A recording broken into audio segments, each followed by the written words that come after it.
Creo 5.0 makes you more productive than ever. It's packed with hundreds of new enhancements and capabilities to help you design the products of the future.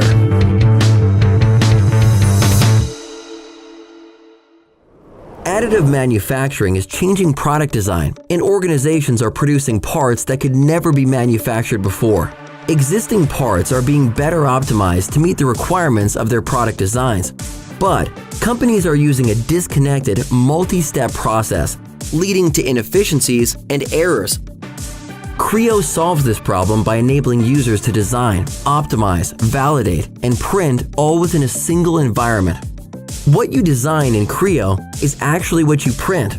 And with parametrically controlled lattice structures, you can optimize parts to meet various design requirements. Creo also has a direct integration with industry-leading 3D printers, such as Stratasys and 3D Systems, enabling you to understand material usage and build time, as well as manage, track, store, and reuse your print jobs.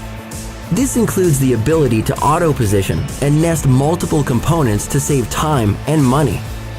With Creo 5.0, we have partnered with Materialize to extend these capabilities beyond polymer printers to include metal.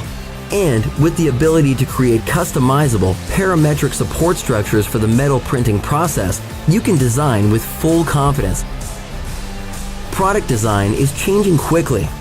With Creo 5.0, you're ready for whatever today's deadlines and tomorrow's opportunities may bring. Creo 5.0. Design the way it should be.